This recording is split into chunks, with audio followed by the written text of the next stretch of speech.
Hello there, friends. Welcome back. I have my trusty wooden-handled paintbrush with me today that I've used as a pointer in so many videos in the past. I wanted to try to just do some simple pointing and tracing for you today, as well as maybe some counting, because it occurred to me that I don't think I've ever done any deliberate counting in a video before.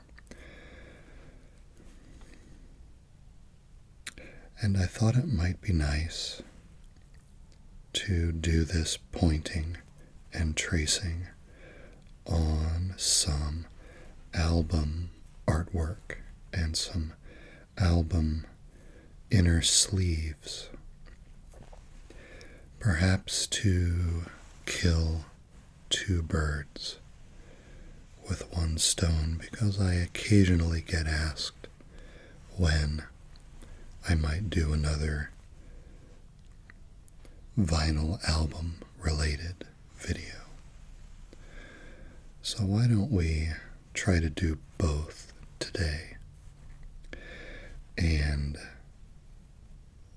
take a look at some album art.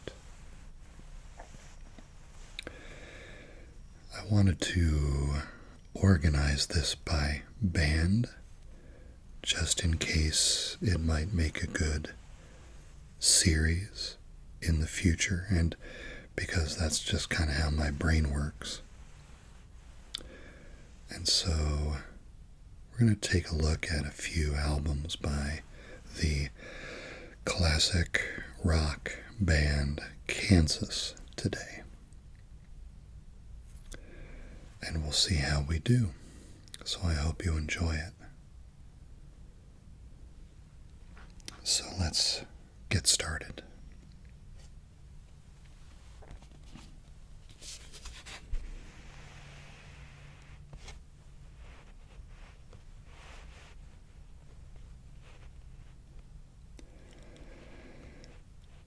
And we'll start right here.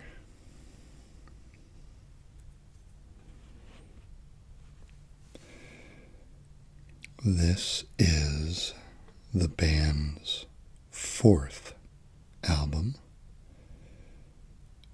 It was released in 1976, and it's called Leftoverture.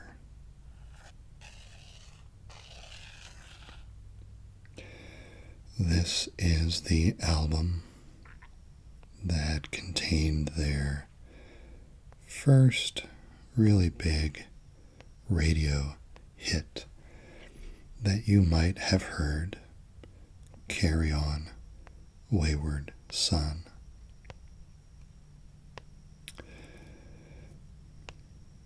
Back in the day, many people thought this was their first album because they had never really heard of them before.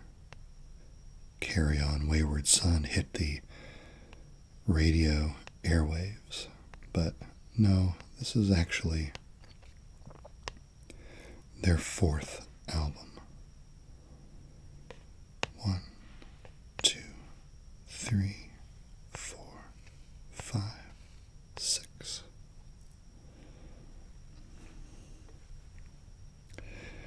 This artwork was created by a gentleman named Dave McMacken. We can see his name way down here.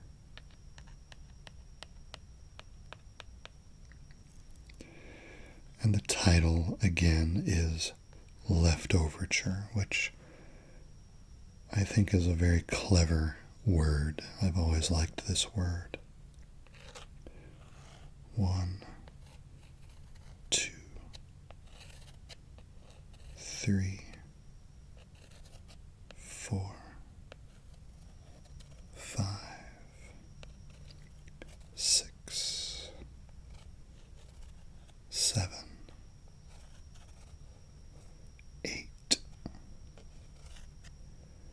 9, 10, 11, and 12. 12 letters in Leftoverture. So what do we see in this artwork if we start with the background and move our way to the foreground? Well, we see a sky in the distance and we see some planets. This is a ringed planet like Saturn is. We have 1, 2, 3, 4, 5, 6. It appears, unless I'm missing one, 6 planets in the background.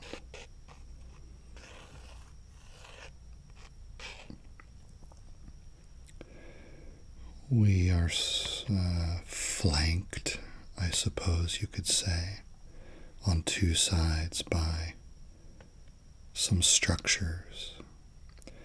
We have a stone fireplace here with a wooden hearth and a single bottle.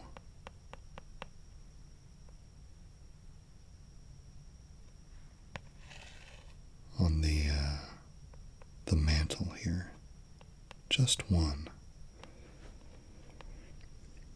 And we have a slowly burning and smoking fire here in the fireplace. And on the other side we have a recessed window with a wooden seat. Looks like it might be made from the same kind of stone on both sides. And on the wooden window seat, we see a violin here.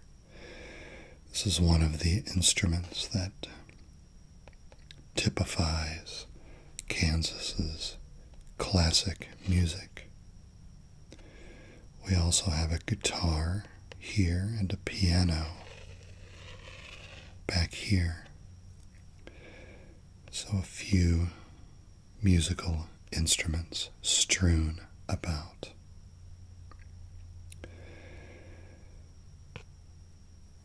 In the center of the scene, we have this fellow.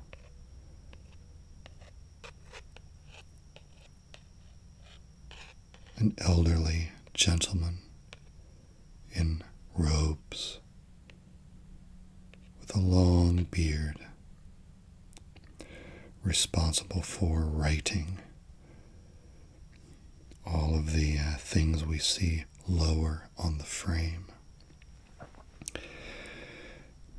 As I said, this album came out in 1976, but today, in this post-Harry Potter world, I always think of Dumbledore when I see this wizardly character on the Leftoverture cover. That's who he reminds me of. He has a quill pen, as we can see, and an inkwell here with some ink spilling out. This makes me laugh just a little bit because when I see ink spilled like this, I always think of the gentleman behind relaxing ASMR. He has many videos about fountain pens, and he has many videos about re-inking those fountain pens. And he nearly always makes a comment that you'd better put the lid back on your ink container after you've filled the pen, because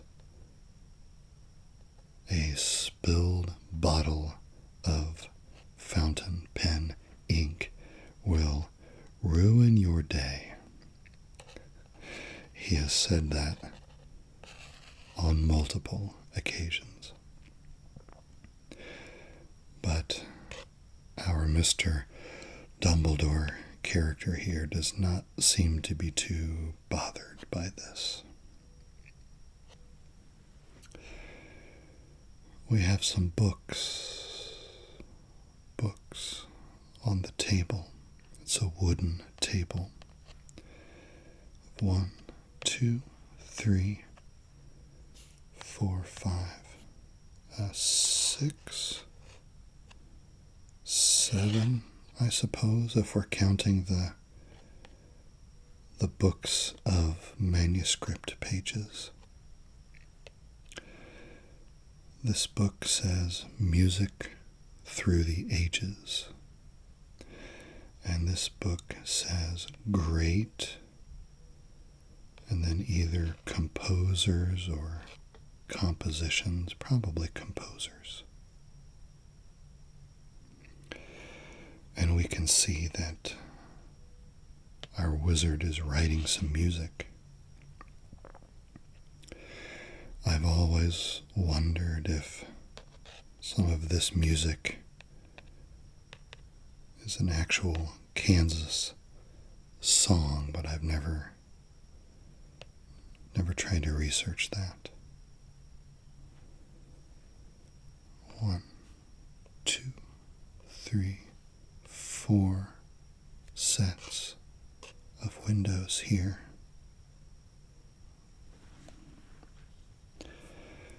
This is a classic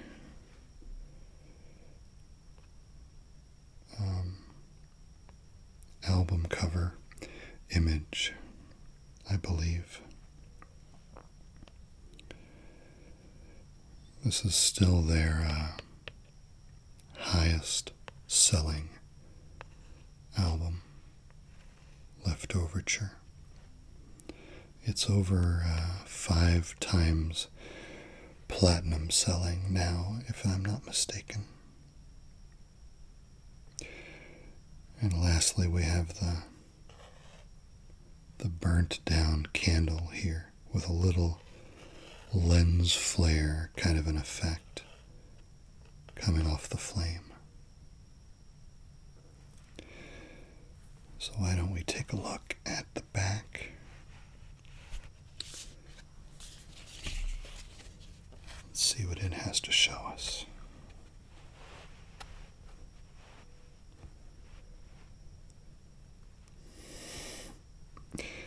Okay, so this might give the impression that the back side of the room that the wizard was sitting in on the front kind of opened up to the universe, and now the room has been sucked out into the cosmos. Because it appears that we are spilling out into space now. I think we still have a planet here, so this would be 1, 2, 3, 4, 5, 6, 7, 8, 9. We have 9 planets now. I wonder if the intent was that the entire solar system be represented here. If so, I suppose this is our boy Pluto down here. We're big fans. We can see that we've got even more spillage now with the ink, now that we're flying through the cosmos. We have the table, the wooden table, has been overturned. And then we have the parchment, Dumbledore's infinite parchment, that is now unfurled and appears to be extending into infinity.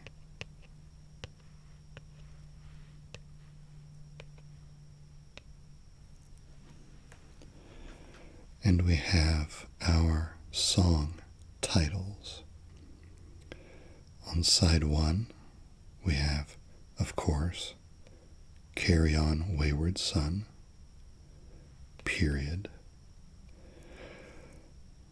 They've got a period at the end of all of these song titles. We have The Wall. We have What's on My Mind, Miracles Out of Nowhere. Side 2, Opus Insert, Questions of My Childhood, Cheyenne Anthem. I love this song. Cheyenne Anthem. It's a great song. And Magnum Opus.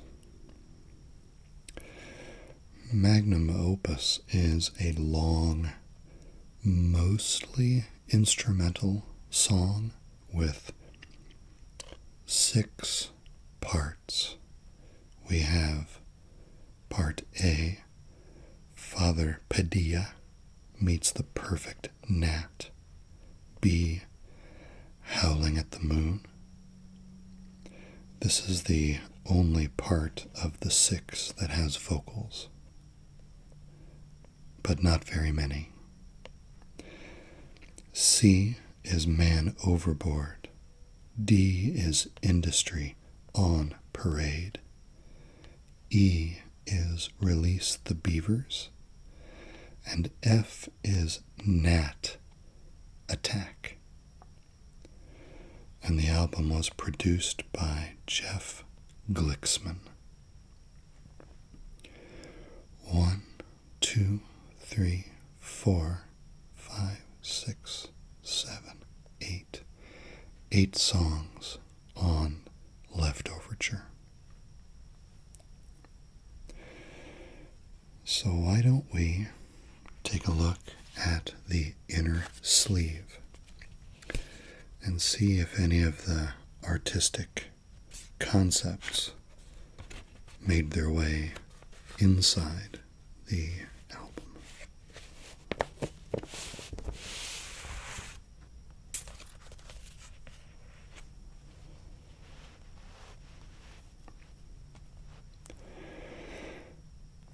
Well, on this side of the sleeve we simply have a kind of a scrapbooky approach with the band members here. 1, 2, 3, 4, 5, 6. We have 6 band members. Steve Walsh, who's the lead singer, or mostly the lead singer. He played keyboards as well. Robbie Steinhardt played violin and sang lead vocals on some songs, not as many as Walsh, but some. Dave Hope played bass and rocked this handlebar mustache, which we appreciate. Rich Williams, guitar player. Carrie Livgren played guitar and keyboards and did a lot of writing for the band. And then Phil Ehart is the drummer. And these days pretty much the band leader in the current incarnation of the band, although Phil and Rich are the only original members left in the current Kansas band.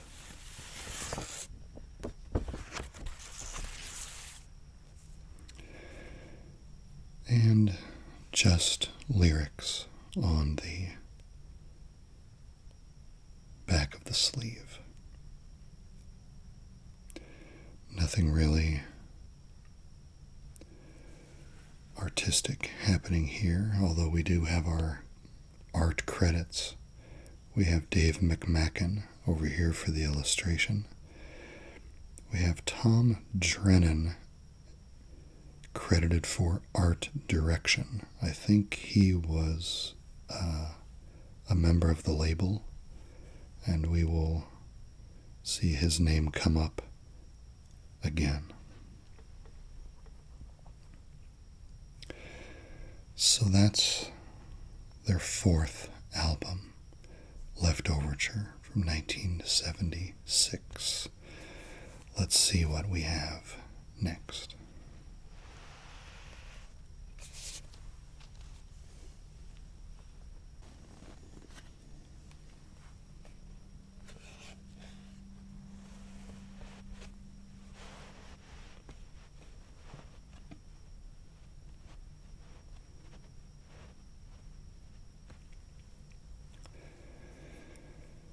This is their fifth album called Point of No Return, and this came out in 1977. Now, I just mentioned that I thought the Leftoverture album cover was one of those classic covers, but this one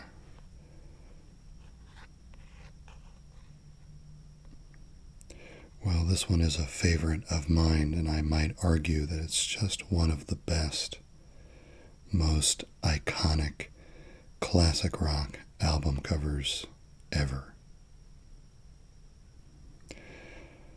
Let's take a look at what we have here, shall we? We have our logo. Again, at the top, the 6 stylized letters. And we have 2 zones, effectively, in this artwork. We have this light, golden colored perimeter with the clouds and the rays of light, and this golden dragon that's weaving its way in and out of the clouds.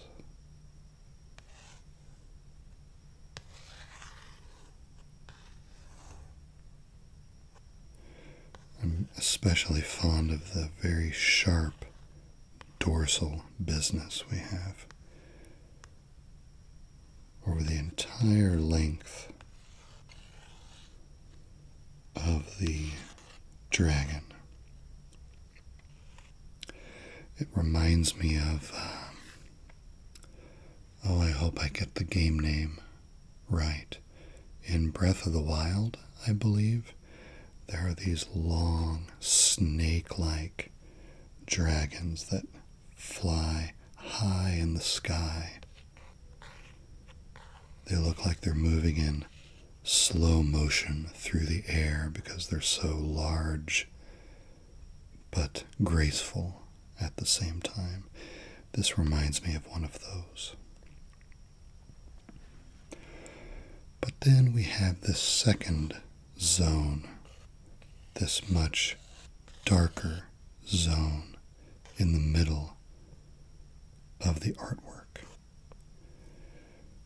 We can see, if we look around here in the perimeter, that it's a globe, a planet. We see some land forms, and we see some latitude and longitude lines.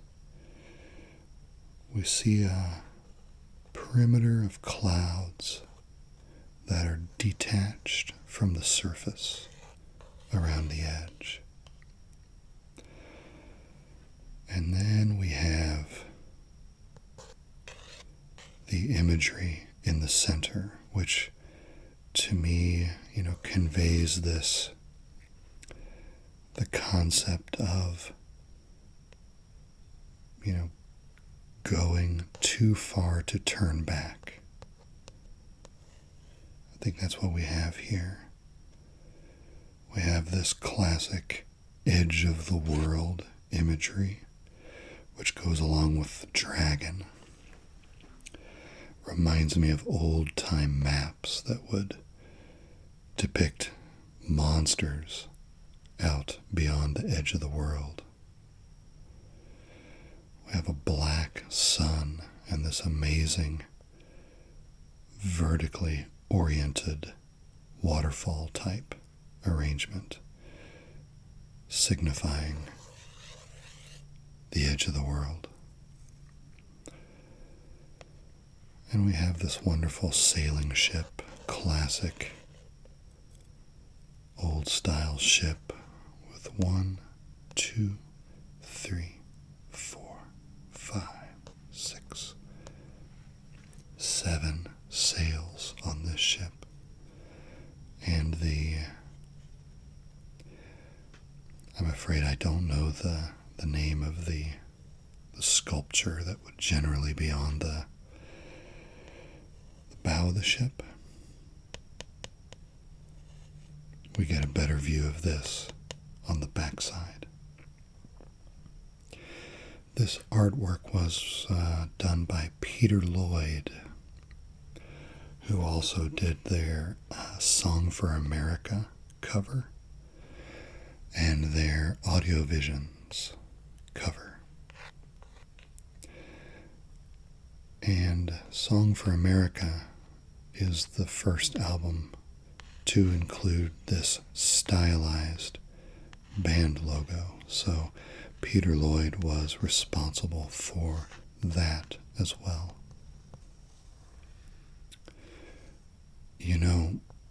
When I see a particularly iconic cover like this, it occurs to me that I think album covers were to albums what thumbnail images are to YouTube videos these days.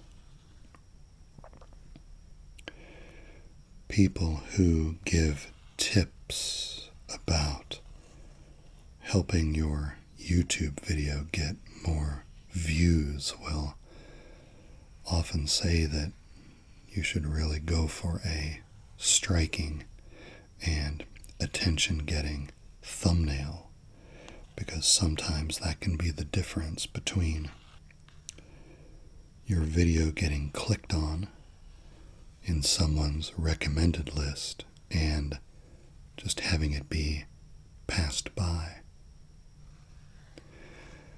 And when I think of how we would flip through albums in the album racks in the record stores back in the day,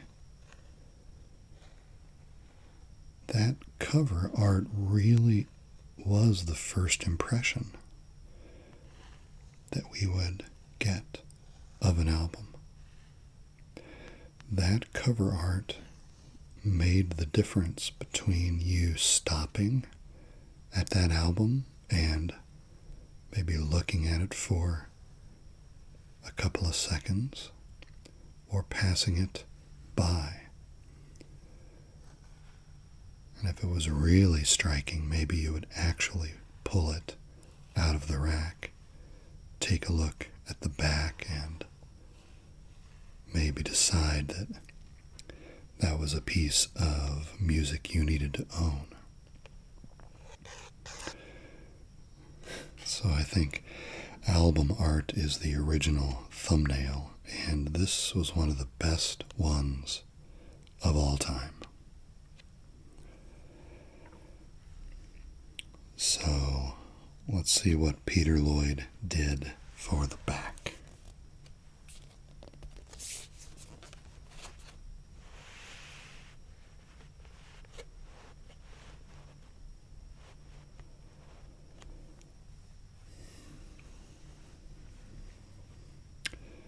Now, the thing that really stands out to me in contrast to the front when I look at this image is how the color scheme between the outside and the inside has been inverted. Now we have a dark perimeter, again with the dragon, and we have the bright golden interior. We still have our dragon, which I don't see as a scary dragon. I see him somewhat more of as a wise dragon when I see his face. See, how many segments of dragon do we see? 1, 2, 3, 4, and 5. But instead of weaving in and out of the clouds, now he seems to be rippling in and out of space or the universe itself, and every place where he breaks the barrier between our universe and whatever is beyond this, he creates these effects that kind of look like ripples, but also kind of look like solar systems. They're reminiscent of solar systems, or maybe just concentric collection of stars. The scaling on the dragon is a lot more pronounced here on the back as well, I think. And this dorsal arrangement is even more pronounced at the head here on the back.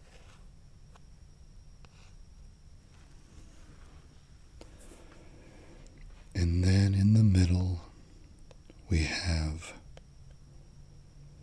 the sculpture from the bow of the ship.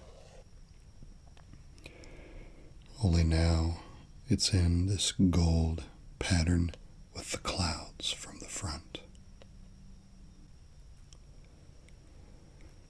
And then here at the top, we have our songs. On side 1, we have the title track, Point of No Return, Paradox, The Spider, Portrait, He Knew and Closet Chronicles. And then on side 2, we have Lightning's Hand, Dust in the Wind. If you only know a couple of Kansas songs, you probably know Carry On Wayward Son from the previous album and Dust in the Wind from this album. Then we have Sparks of the Tempest, Nobody's Home, and Hopelessly Human. 1, 2, 3, 4, 5, 6, 7, 8, 9, 10. So we're up to 10 songs on this album. I wonder how someone like Peter Lloyd felt about a UPC symbol obscuring part of his artwork. Probably not a fan. Okay. So the cover of this album sets a very high bar, in my opinion. So, what do we think the odds are that they were able to continue this artistic theme into the interior? Well, let's find out.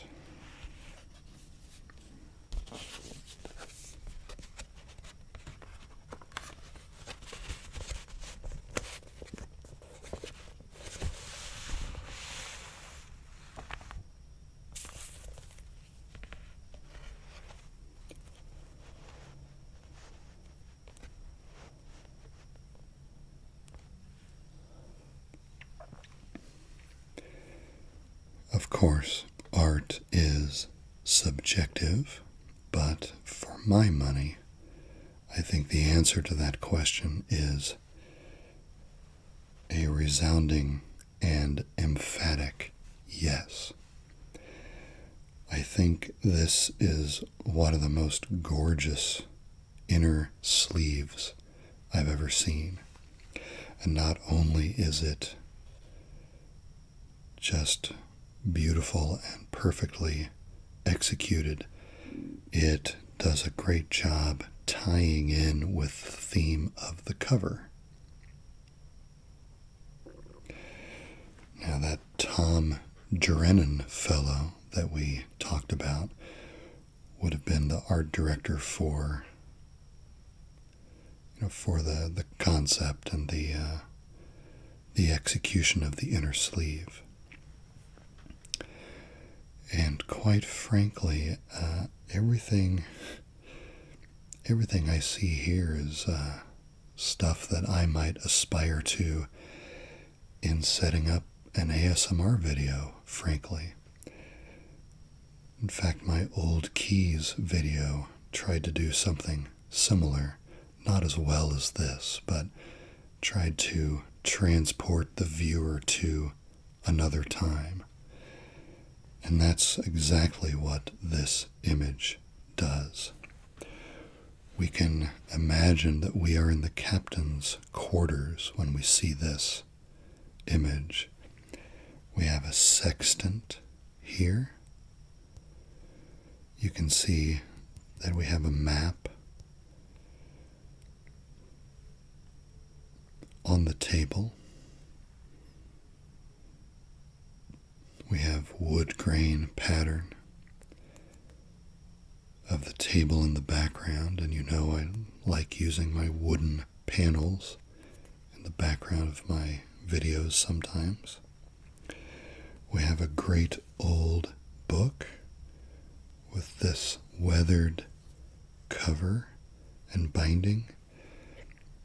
This book has one of my favorite things, the uneven page edges. I love the feel of a book that has these ragged, uneven page edges. And then this great handwritten style of calligraphy, the inside of the book for the lyrics. The lyrics and the songwriting credits are here on the inside. It's just gorgeous. And we have these little illustrations. 1, 2, 3, 4, 5, 6.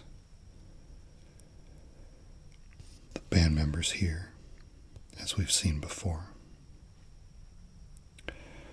Let's check out the other side.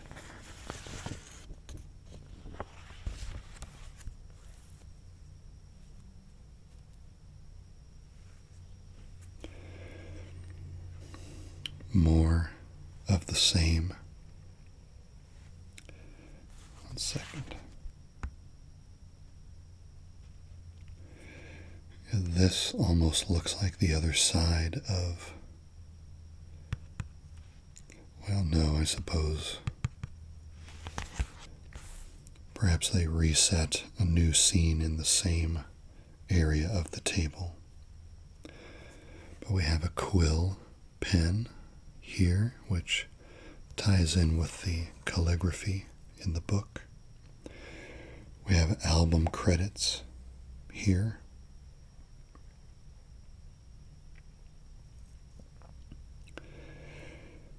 This includes the full credit for all of the various pieces. We have Peter Lloyd for the cover. I can't exactly read all of these names, but the calligraphy is credited. The portrait illustrations are credited. Inner sleeve photography, inner sleeve design, and then Tom Drennan, the art direction over the whole bit. We see a little more of the map. Here we can see the map has both land areas and sea areas. And then we see part of a document that says indenture right here. Perhaps the ship has been hired to perform some commerce of some sort. We have another great view of these ragged page edges here, which are amazing. They're so organic and kind of ripply. You can almost imagine the way they would feel on the fingertips just by looking at them.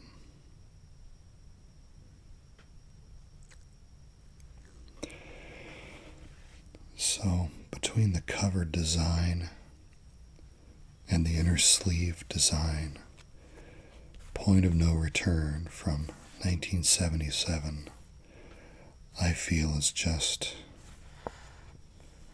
one of the best executed album packages that certainly Kansas has ever done, but I think it ranks up there in the top 10 of classic rock, which is easy for me to say, because I don't own every classic rock album, but I think it's amazing. Okay, let's move on.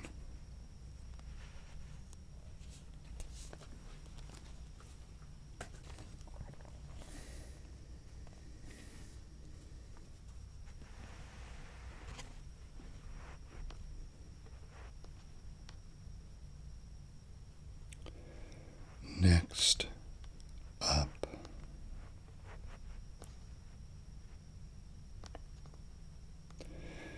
this is the band's 1978 album. This was a double live album recorded during the Point of No Return tour. I'm sorry. I think it was actually recorded over multiple tours. And it's called Two for the Show.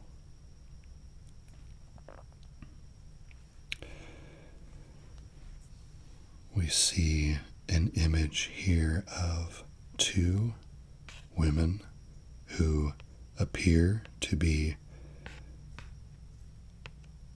in the process of cleaning the theater, presumably after a Kansas show. We have some tour programs on the seats. We catch a glimpse here between the seats of some mess on the floor. We have their mops and a bucket and a scrub brush and all these empty chairs. I'm tempted. Shall we? Let's see. I wonder how many we have here. Should we count every chair that we can catch a glimpse of, or only the full ones?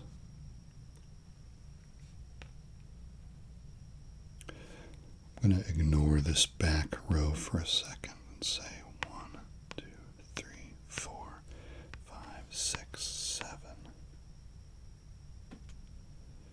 8, 9, 10, 11, 12, 13, 14, 15, 16, 17. 17 and these three. 18, 19, 20.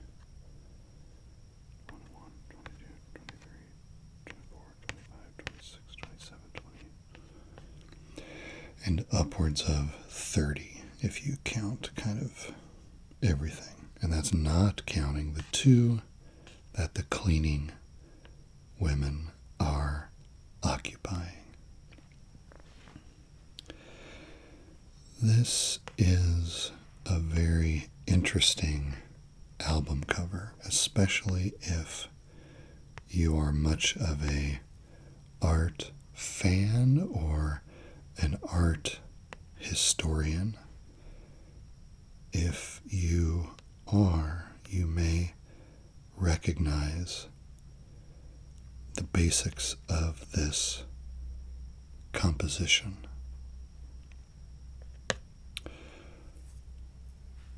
Take a look at something.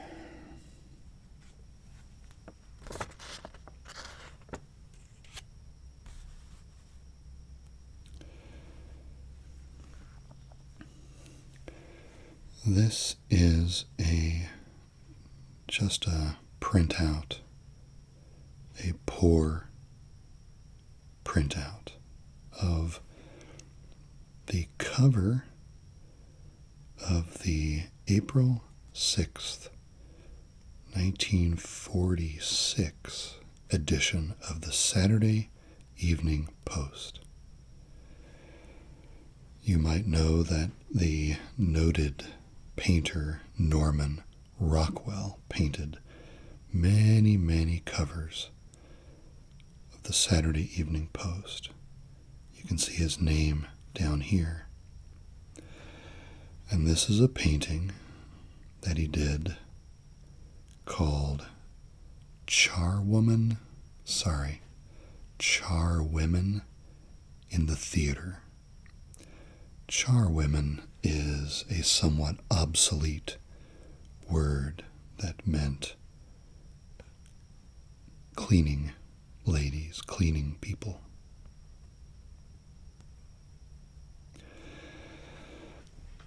And the story goes that Phil Ehart, the drummer of the band, was a big Norman Rockwell fan and loved the notion of, a couple of cleaning women tidying up after a Kansas show.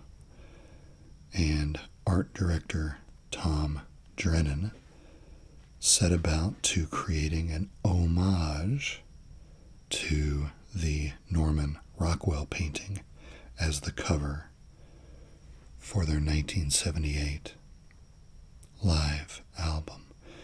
And it's fun to compare the two and look at the little details that they tried to match.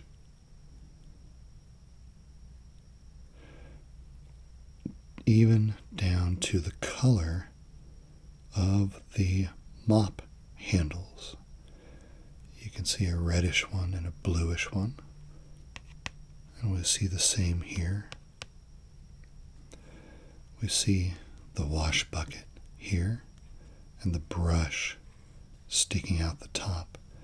And I don't know if you can tell from this rough printout, but there is a towel over the edge of the bucket.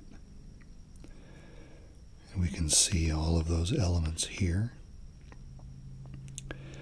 even down to the striped sleeves.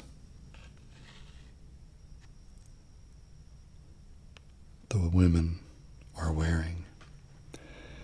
And we have some programs in the seats, and we have this little handkerchief here, which we also see in Drennan's composition. It's a great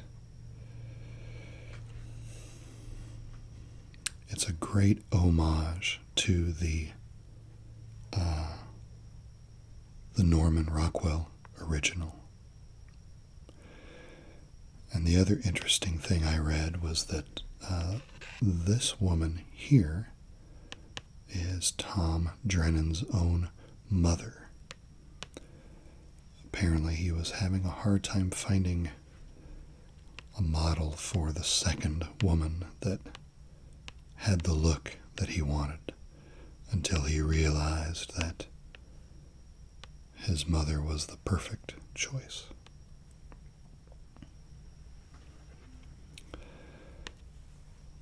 So it's a very interesting cover from that aspect. And continues, I think, the reputation of kind of high standards of art design for this band, certainly in this period of their career.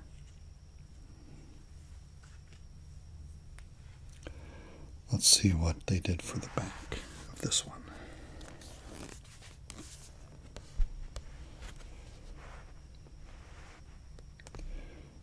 So not much extra here. We have the remainder of the front cover photograph. It wraps onto the back. And then we only have song titles and such, which we will read.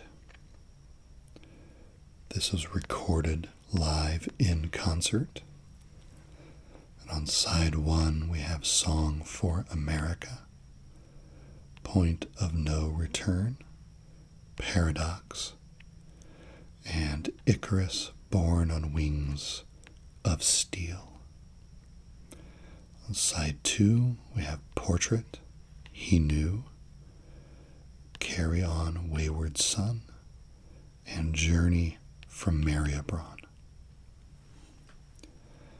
Side 3 includes Dust in the Wind with an acoustic guitar solo, and then a piano solo into Lonely Wind, Mysteries and Mayhem, an excerpt from Lamplight Symphony, and The Wall.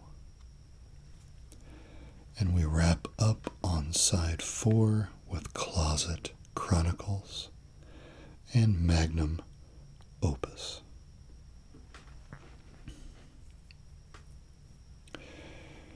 Now this is a double album, so it opens. Let's see if the inside does anything for us.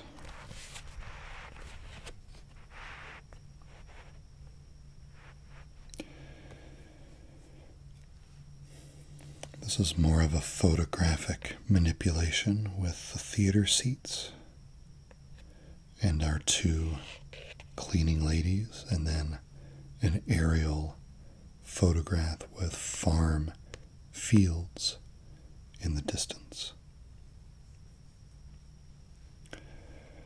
Not really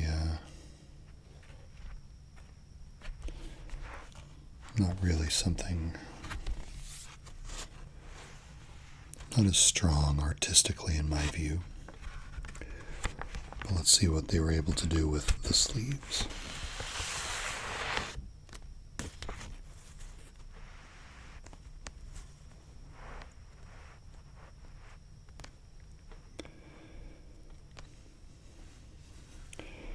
Now this is a fun inner sleeve image because now Drennan has taken the initial concept from the Norman Rockwell painting and has now extended it to, what would they actually be doing there?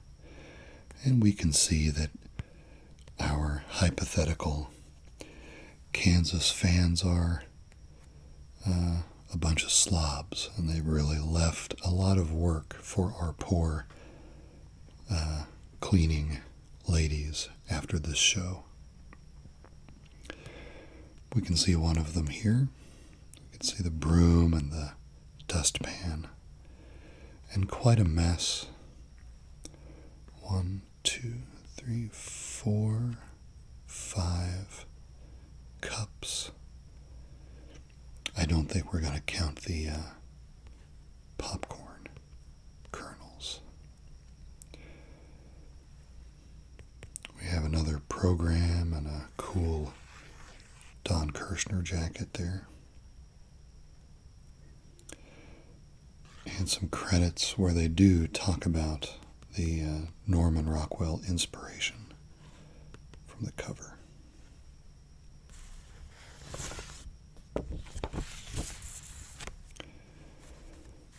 And we have, again, a scrapbook kind of an approach on the back of this sleeve. I think you typically see approaches like this on live albums. And I think that's the right answer, because it tries to give the listener of the album kind of an impression of what it would have been like to go to the show.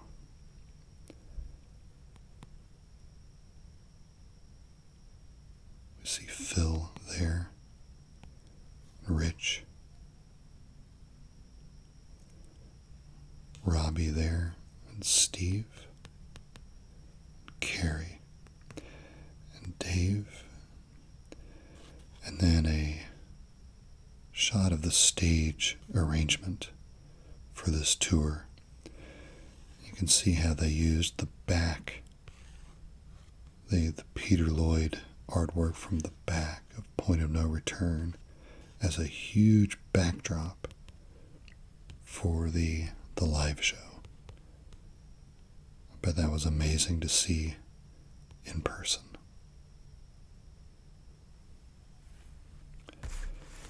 Let's see, and what about the second sleeve?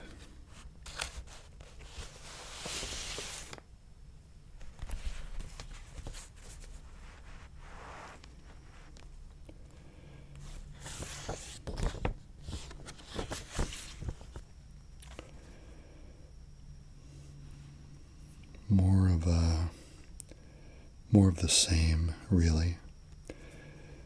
The 6 images floating in space. List of the band members' names there with some, looks like outdoor sport stadium seating here.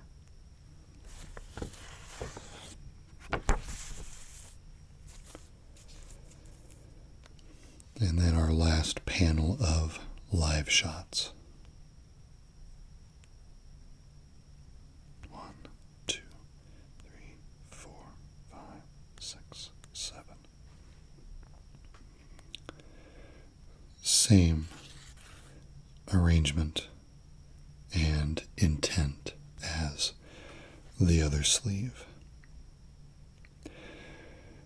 When you're a kid, you're just learning something like guitar for the first time, and you're playing along with songs that you hear on the radio. It's not insignificant how evocative and inspirational this kind of rock star imagery can be. I remember always being so taken with how many people would appear to show up to these Kansas shows. The depth of field here with the out of focus people in the background. It's just a great live concert shot.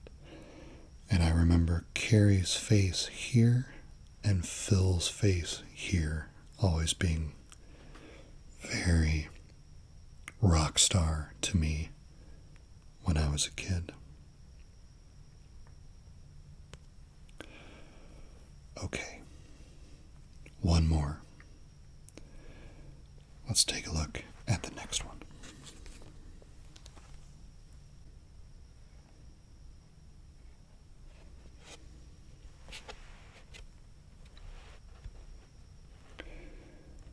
Okay. Now for this last one, we jump forward a few years to 1984.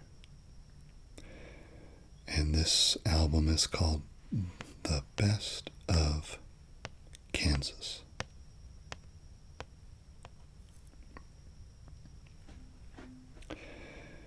This was actually the first album I bought on CD, which I guess only matters for those of us who were music consumers during the transition from vinyl to compact disc.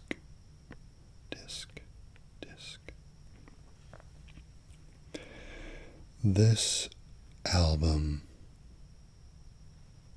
is, in a way, similar to the Two for the Show album we just looked at, because this cover is also an homage, or perhaps in this case more of a parody to or of another piece of artwork from history.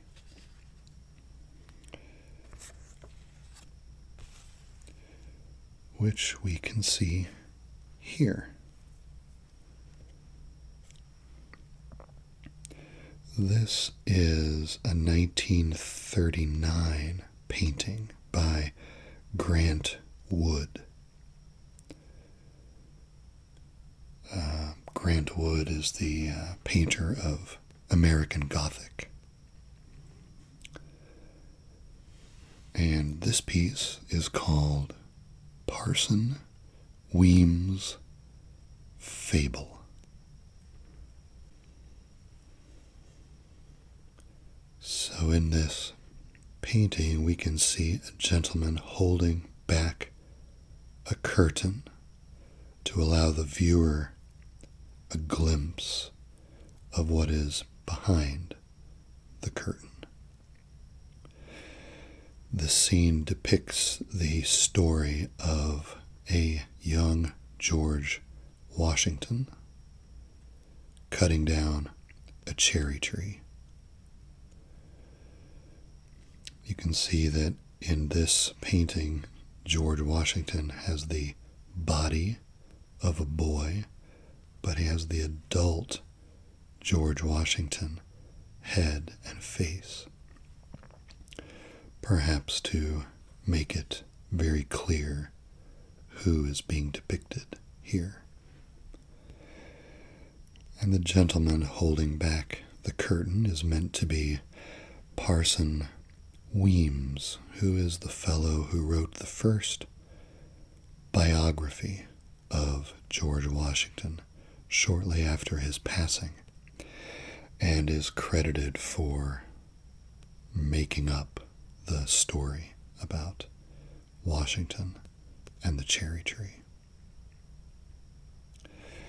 But as you can see, we have the same scene on our album cover.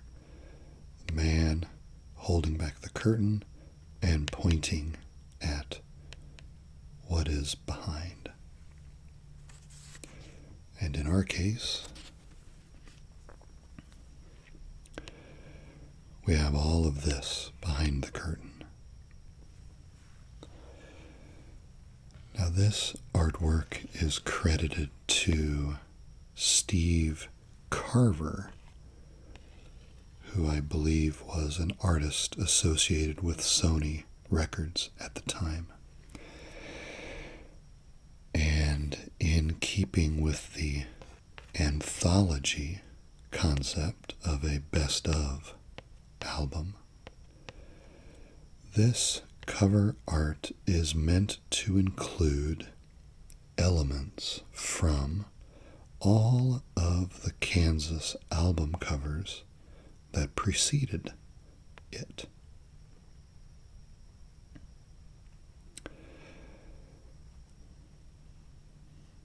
And it was a fun exercise back in the day to try to find all of the elements, try to identify all of the elements that had come from prior albums.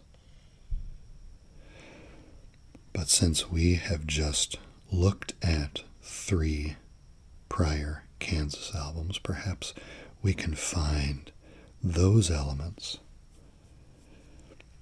And then if you wanted to find some of the other ones on your own, you're welcome to do that. Just don't cheat by looking up the Wikipedia page, because the table of all of them is right there.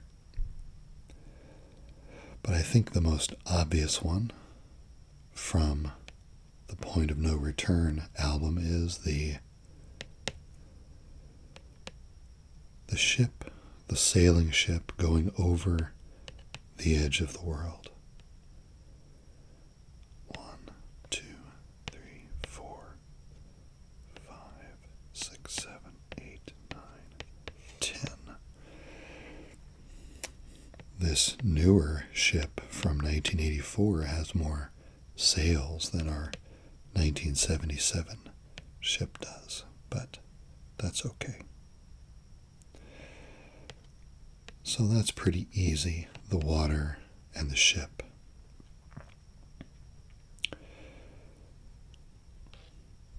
One could argue that perhaps anything that looks like a theater or set dressing might be tied into the Two for the Show album, but that might be a little loose, and I'm not sure if that's intentional or not. Let's see the back.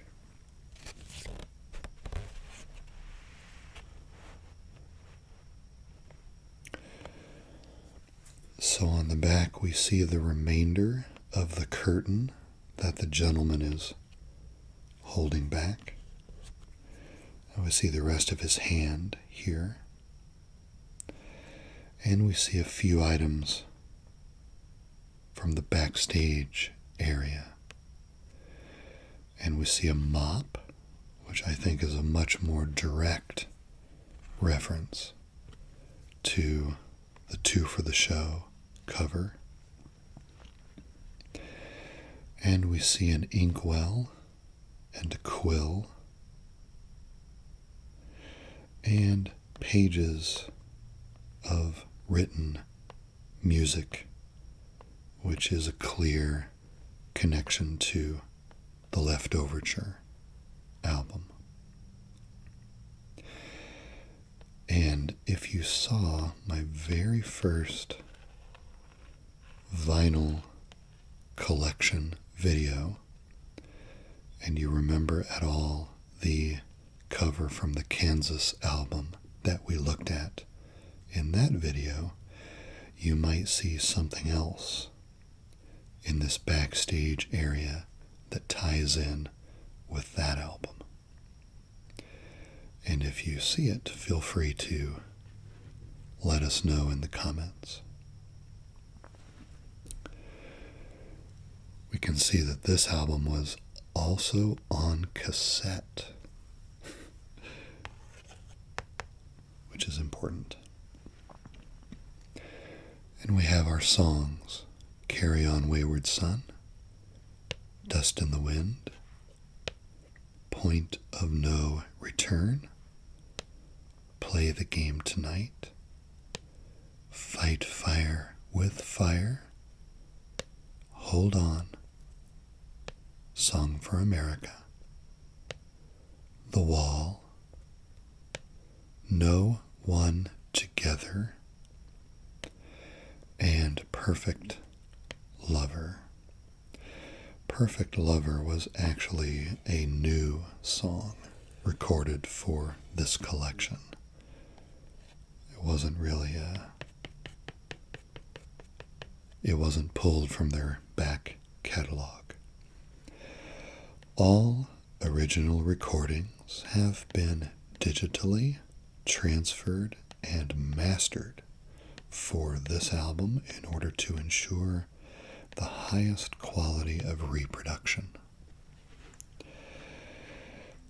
This was very typical of the kind of language that you would see on albums around the time that digital mixing and digital mastering and CD production was just starting, because there was a lot of uncertainty in the minds of the consumers about what all of that meant.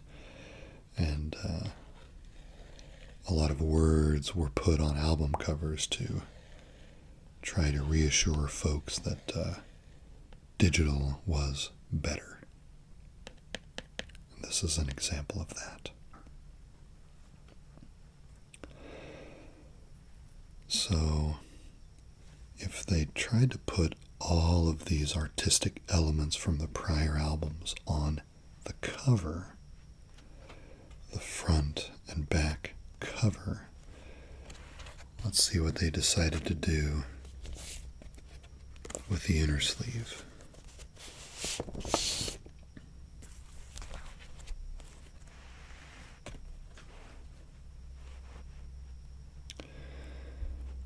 So we have a panel in the middle with the production credits for each song. And then we have images of each of the albums that preceded this compilation album. Maybe you can even tell from just looking at these on the video the individual artistic pieces that they cobbled together for the Best of Kansas. Let's see, in release order, these would have been Kansas, Song for America, Mask, Leftoverture, Point of No Return, 2 for the show.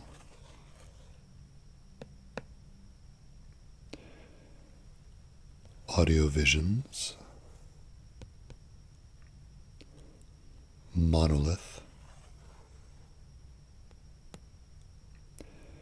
Vinyl Confessions, Drastic Measures, and then the best of Kansas.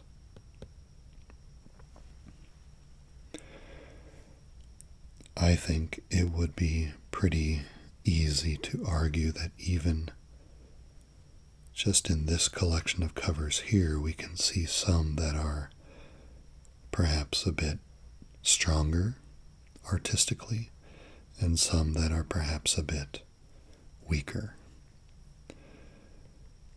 But that's to be expected. They can't all be winners, can they?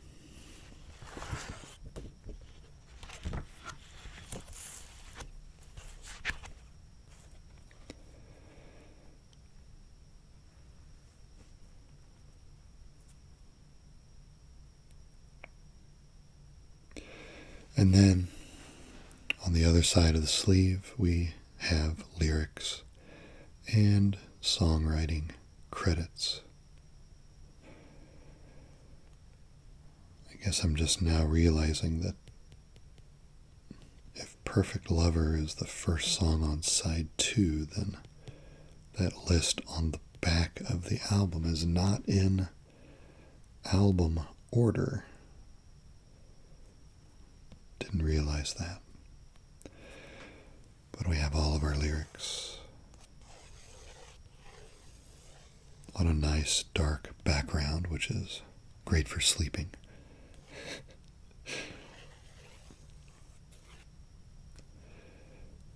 We have, again, the Peter Lloyd Kansas logo in a nice, simple black and red.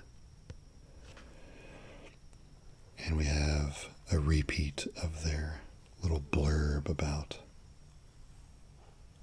digital transfers.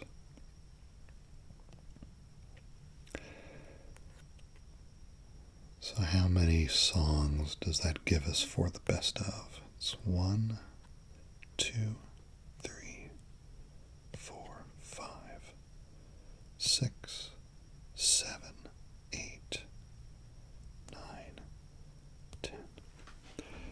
So they went for 10 here as well. I don't think we counted the songs on 2 for the show, did we? That's okay. I think that brings us to the end of our pointing and tracing exploration of the artwork on a few Kansas albums.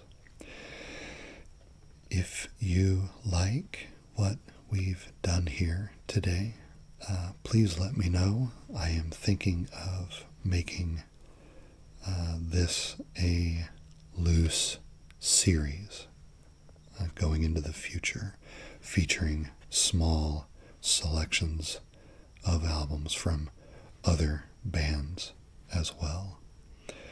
Kansas certainly did not have the market cornered on interesting album art, as we all know, and so there are many other items from the collection that I could pull from for future videos. So if this kind of thing was enjoyable to you, please let me know, and we'll see what we can do about doing this again.